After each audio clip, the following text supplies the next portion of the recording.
दोस्तों, भारत में एक ऐसा मंदिर है जहां स्थापित ज्योतिर्लिंग, मंदिर के ऊपर लगा पंचशूल, मंदिर में स्थापित कामना लिंग, यहाँ तक कि इस मंदिर में मुरादें मांगने की प्रथा इतनी रहस्यमय है जिसका पता हर सदी में लोग ने अपने अपने तरीकों से लगाने की कोशिश की, परंतु वे सभी नाकामयाब रहे। एक ऐसा मंदिर जिसकी स्थापना रावण ने की है और इस मंदिर के रहस्य इतने गहरे हैं जिसका पता आज तक कोई भी जान नहीं पाया है।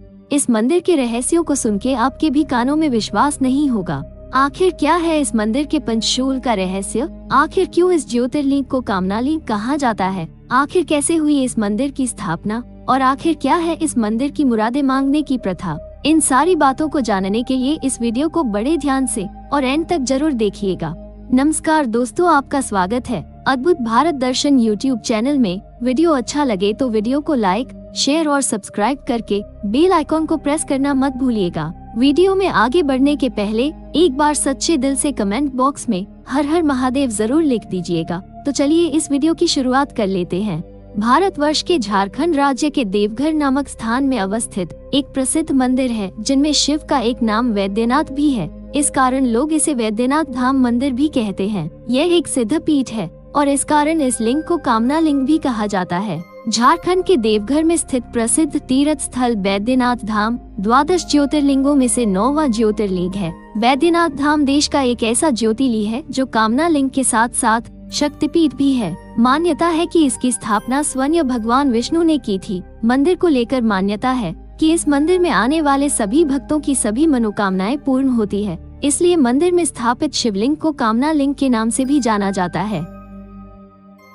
देवघर में शिव का अत्यंत पवित्र और भव्य मंदिर स्थित है। हर वर्ष यहाँ श्रावणी मेला में लाखों श्रद्धालु भोलेनाथ का जयकारा लगाते हुए बाबा भोलेनाथ के दर्शन करने आते हैं। वैसे तो आपने देखा होगा कि भगवान शिव के सभी मंदिरों में त्रिशूल लगा होता है, लेकिन देवघर के वैद्यनाथ मंदिर परिसर के शिव, पार्वती, लक्ष्मी नारायण और अन्य सभी मंदिरों में पंचशूल लगे होते हैं। इसे सुरक्षा कवच भी माना गया है। मंदिरों में लगे सभी पंचशूलों को महाशिवरात्रि से 2 दिन पहले उतारे जाते हैं। इसके बाद महाशिवरात्रि से 1 दिन पहले विधि विधान के साथ उनकी पूजा की जाती है। इसके बाद फिर पंचशूल को स्थापित कर दिया जाता है। इस दौरान भगवान शिव और माता पार्वती के गठबंधन को भी हटा दिया जाता है। मंदिर के शीर्ष पर लगे पंचशूल को लेकर माना जाता है कि त्रेता युग में रावण की लंकापुरी के द्वार पर सुरक्षा कवच के रूप में भी पंचशूल स्थापित था।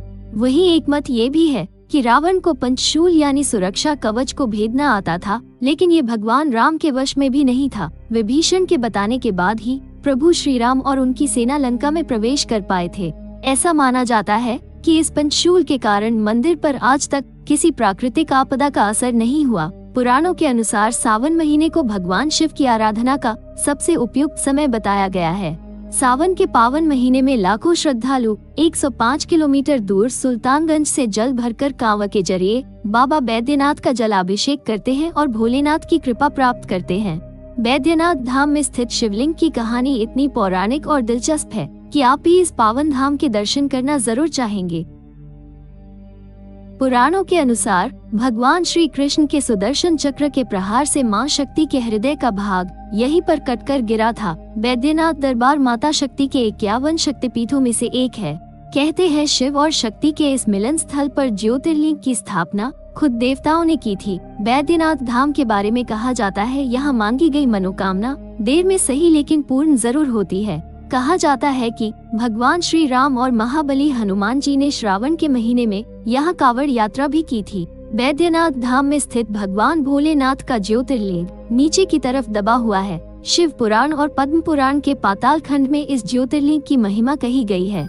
मंदिर के निकट एक विशाल तालाब स्थित है जिसे शिव गंगा के नाम से जाना जाता है। इस मंदिर के मुख्य पुजारी का दावा है कि रात में इसी शिव गंगा में कई बार साक्षात भोलेनाथ ने कई भक्तों को दर्शन दिए हैं। पुजारी का कहना है कि भोलेनाथ आज भी शिव गंगा में अदृश्य रूप में विराजते हैं।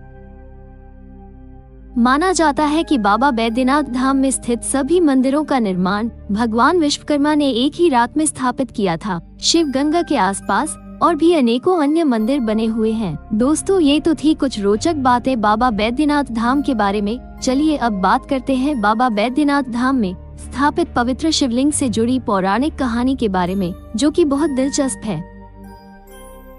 पौराणिक कथाओं के अनुसार दशानन रावण भगवान शिव शंकर को प्रसन्न करने के लिए हिमालय पर घोर तपस्या कर रहा था। रावण एक एक करके अपना सिर शिवलिंग पर चढ़ा रहा था। 9 सर चढ़ाने के बाद जब रावण अपना 10वां सर काटने वाला ही था, तब भोलेनाथ प्रसन्न होकर रावण को दर्शन दिए और उससे वर मांगने को कहा। रावण को सोने की लंका के अलावा तीनों लोकों में शासन करने की शक्ति तो थी, साथ ही साथ उसने कई देवता, यक्ष और ऋषि मुनि को कैद करके लंका में रखा हुआ था। इसी वजह से रावण ने यह इच्छा जताई कि भगवान शिव भी कैलाश छोड़कर लंका में ही रहे। इसलिए रावण ने भगवान शिव शंकर से कामना लिंग को ही लंका ले जाने का वरदान मांग लिया। शिवजी ने अनुमति तो दे दी, पर इस चेतावनी के साथ कि यदि वो इस कामना लिंग को लंका के मार्ग में कहीं रख देगा तो वो वहीं अचल होकर स्थापित हो जाएगा। महादेव की इस चेतावनी को सुनने के बावजूद भी दशानन रावण कामना लिंग को अपनी नगरी लंका ले जाने के लिए तैयार हो गया। इधर भगवान शिव के कैलाश छोड़ने की बात सुनते ही सभी देवता चिंतित हो गए। इस समस्या के समाधान के लिए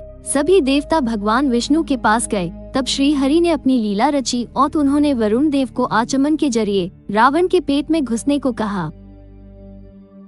जब रावण आचमन करके शिवलिंग को लंका की ओर चला तो उसे देवघर के पास लघु शंका लग गई। शिवलिंग को हाथ में लेकर लघु शंका करना उसे उचित नहीं लगा, इसलिए उसने अपने आसपास देखा कि कहीं कोई मिल जाए जिसे वो शिवलिंग थमाकर लघु शंका कर सके। कुछ देर के बाद ही उसे एक ग्वाला नजर आया जिसका नाम बैजू था। कहते हैं उस बैजू नाम के ग्वाले के रूप में भगवान विष्णु वहाँ आए थे। रावण ने उस ग्वाले से कहा कि वो शिवलिंग को पकड़ कर रखे ताकि वो लघु शंका से निर्मित हो सके, और साथ ही साथ उसने ये भी कहा कि शिवलिंग को भूल से भी भूमि पर मत रखना। रावण जब लघु शंका करने लगा तब उसी लघु शंका से एक तालाब बन गया, लेकिन रावण की लघु शंका नहीं समाप्त हुई। ग्वाले के रूप में मौजूद भगवान विष्णु ने रावण से कहा कि आप बहुत देर हो चुकी है, अब मैं और शिवलिंग उठाए खड़ा नहीं रह सकता। इतना कहकर उसने शिवलिंग को भूमि पर रख दिया। इसके बाद रावण की लघु शंका भी समाप्त हो गई। जब रावण लौट कर आया तो वह अपनी लाख कोशिश के बावजूद भी शिवलिंग को उठा नहीं पाया। तब उसे भगवान की लीला समझ में आ गई और तब रावण क्रोधित होकर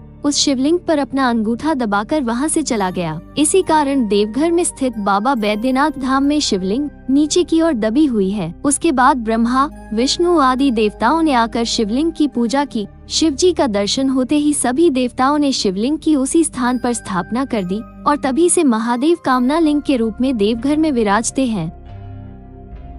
दोस्तों, कहते हैं कि बैद्यनाथ धाम देवघर में मन से मानी गई मनोकामना देर से ही पर जरूर पूरी होती है। अगर आपने भी कभी बैद्यनाथ धाम के ज्योतिर्लिंग के दर्शन किए हैं तो अपने अनुभव हमें कमेंट में लिखिए। बाबा बैद्यनाथ मंदिर के अलावा निकट कुछ और भी दिव्य मंदिर है जिनका दर्शन आपको अवश्य करना चाहिए। बैद्यनाथ मंदिर की यात्रा तब तक अधूरी मानी जाती है जब तक बासुकीनाथ में दर्शन नहीं किए जाते। पहले ऐसी मान्यता का प्रचलन नहीं था, नहीं पुराणों में ऐसा वर्णन है। यह मंदिर देवघर से 42 किलोमीटर दूर जरमुंडी गांव के पास स्थित है। यहाँ पर स्थानीय कला के विभिन्न रूपों को देखा जा सकता है। इसके इतिहास का संबंध नोनीहाट के घाट से जोड़ा जाता है। बैजू मंदिर बाबा बैद्यनाथ मंदिर परिसर के पश्चिम में देवघर के मुख्य बाजार में 3 और मंदिर भी हैं। इन्हें बैजू मंदिर के नाम से जाना जाता है। इन मंदिरों का निर्माण बाबा बैद्यनाथ मंदिर के मुख्य पुजारी के वंशजों ने किसी जमाने में करवाया था। दोस्तों, इसके अलावा यदि आप बैद्यनाथ धाम आते हैं तो और क्या क्या आपको दर्शन करना चाहिए। इनमें से एक नौलखा मंदिर है।